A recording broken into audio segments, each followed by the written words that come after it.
Salut à tous, on se retrouve aujourd'hui pour parler du FC Barcelone en ce vendredi 17 novembre et on commence tout d'abord avec les joueurs du Barça actuellement en sélection et on commence tout d'abord avec Araujo et l'Uruguay. Ils jouaient la nuit dernière du côté de l'Argentine pour un match pour se qualifier pour la future Coupe du Monde et Araujo a joué, Araujo a été très bon, il a même été buteur contre l'Argentine. Félicitations Araujo, félicitations à l'Uruguay. Donc Araujo célébrant son but et surtout ce joueur les gars marque un but contre l'Argentine où l'Argentine ça faisait plus de 763 minutes qu'ils n'avaient pas encaissé le moindre but. Le dernier but pris par ce gardien Martinez, le gardien argentin, c'était le triplé de Kylian Mbappé lors de la finale de la Coupe du Monde il y a quasiment 11 mois.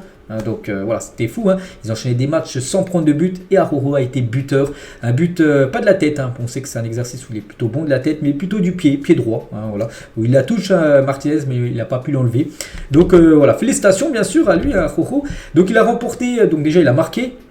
Voilà, c'est bien. Et il a aussi été énorme dans le match. Il a remporté 100% de ses tacles contre l'Argentine la nuit dernière. Donc il a très bien hucelé Léo Messi, légende, le meilleur joueur de l'histoire du football.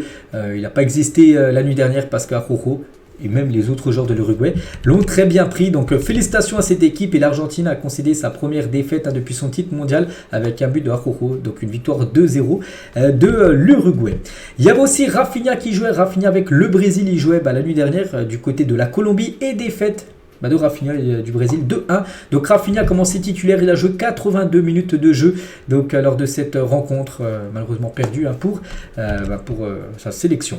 On continue, on revient en Europe, il y avait aussi l'Espagne qui jouait, l'Espagne jouait du côté de Chypre et victoire des Espagnols 3-1 du côté de l'équipe chypriote. Et regardez la une aujourd'hui du journal Sport et Mono Deportivo, les deux unes je vous montre tous les jours. Donc Sport, ça parle de l'étoile Lamine, l'étoile Lamine Yamal parce qu'il a été buteur Lamine Yamal et le goal, enfin le but en gros du crack Lamine Yamal.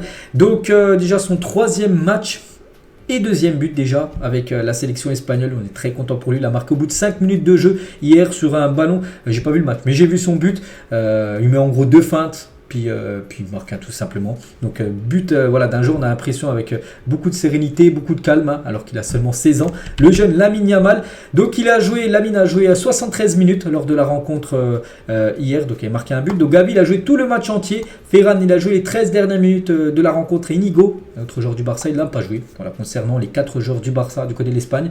Le temps de jeu qu'ils ont eu hier lors de cette rencontre. Et Lamine Yamal par rapport à son match et son but, il a dit: je suis très content de cette victoire et de ma capacité à aider l'équipe à marquer le but. Je suis très heureux de porter ce maillot et je me sens très à l'aise grâce à mes coéquipiers qui m'aident beaucoup sur le terrain. Et toujours avec lui, on peut voir, regarder ce qu'il fait avec ses mains, 304, avec 3, 0, 4. Donc c'est quoi ce 304? Souvent, quand il marque des buts, il fait cette célébration du 304. Donc Lamine Yamal a formé un 304 avec ses mains.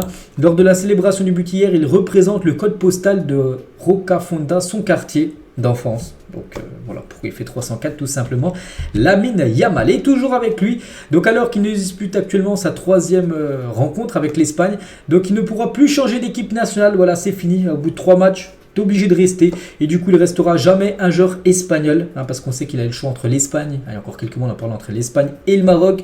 Ils peuvent encore changer avant le match d'hier. Mais maintenant c'est fini. Après 3 matchs tu ne peux plus changer. C'est dans la loi en gros de la FIFA. Donc voilà, concernant la pépite du coup espagnole. On continue sur ce match, on va parler de Gavi et attention par rapport à Gavi. Pourquoi? Parce que regardez son visage à la fin du match après la victoire 3-1. On a l'impression qu'il est fatigué les gars. Le visage de Gavi à la fin du match suscite l'inquiétude à Barcelone. Lors des 7 derniers matchs, il a disputé les 90 minutes à chaque fois. À chaque fois, il a joué les matchs complets.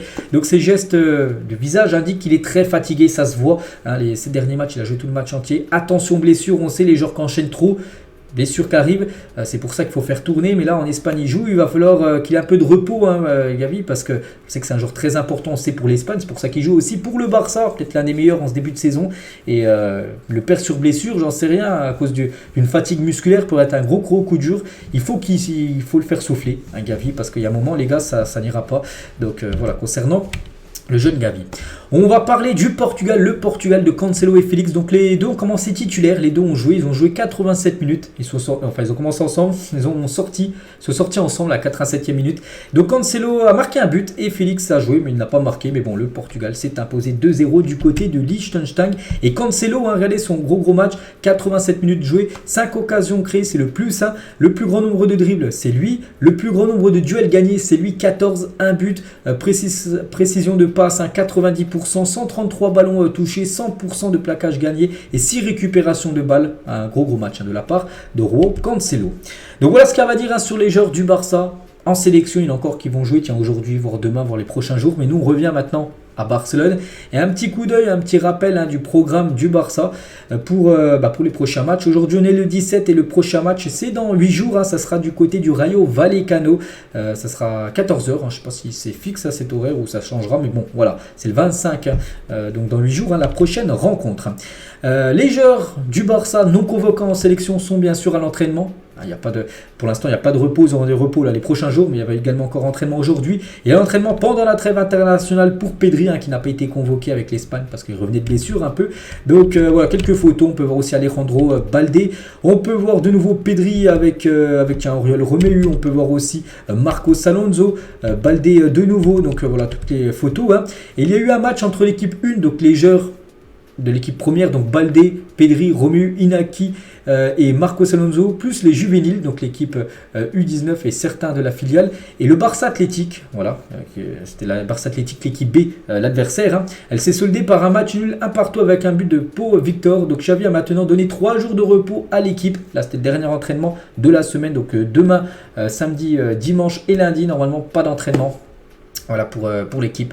Voilà, un peu de repos parce qu'il n'y a pas de match ce week-end. C'est pour ça qu'ils ont tous un petit peu des temps de congé. Donc voilà, par rapport au match un petit peu amical qu'il y avait eu hier avec les deux entraîneurs, l'équipe de l'entraîneur 1 Xavi et Rafa Marquez qui est l'entraîneur de l'équipe réserve du FC Barcelone. Et Xavi, on peut le voir souriant. Et Xavi, hier j'avais dit grosse surprise à l'entraînement, tout ça avec la surprise Carles Puyol. Et ça lui a fait du bien. Regardez ce qu'il a pu dire un journaliste. Puyol, c'est qu'en ce moment Xavi a besoin d'un soutien moral. Visite opportune à son partenaire et ami. C'est pour ça en gros aussi qu'il est venu, parce qu'on sait que Xavi, les derniers matchs ne sont pas super bons, et c'est pour ça aussi que Carles Puyol, il avait besoin de remonter le moral, on peut dire. Xavi, c'est peut-être pour ça que Puyol, il a vu que c'était un peu compliqué actuellement pour Xavi, qu'il est parti le voir à l'entraînement pour lui redonner tout simplement le sourire. On continue les gars, sauf surprise, Sergio Roberto partira à la fin de la saison.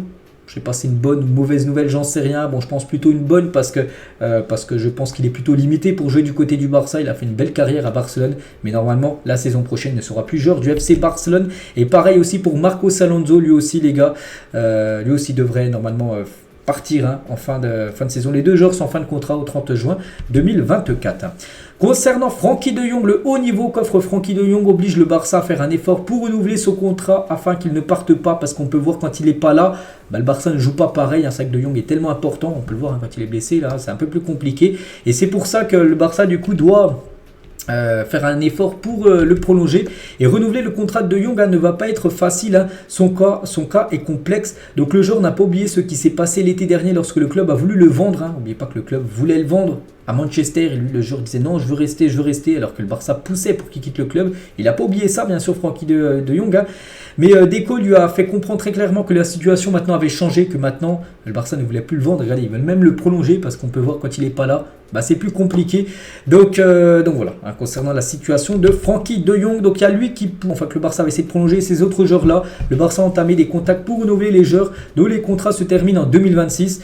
Donc Gavi, Pedri, de Jong, Arroyo, ces 4 joueurs finissent dans 3 ans leur contrat, mais le Barça pense déjà à prolonger d'une, 2, 3 années supplémentaires ces 4 joueurs-là. Bruno Carvalho, c'est l'agent de Florentino Luis, c'est un numéro 6 du côté du Benfica, un joueur que le Barça surveille. Il a dit, son agent, le Barça, je ne peux pas cacher que c'était l'un des clubs qui cherchait Florentino cet été, donc l'été dernier. On a beaucoup parlé de lui, comme d'autres équipes de Première Ligue, mais Benfica l'a considéré comme intransférable, c'est pour ça que ça n'a pas pu se faire.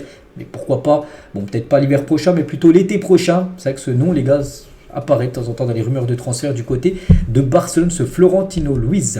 Et on finit les gars cet épisode aujourd'hui avec la joueuse Alexia Putellas. Donc lors du match contre le Benfica, c'est un match de Ligue des Champions cette semaine, ils ont gagné 5-0 les joueuses.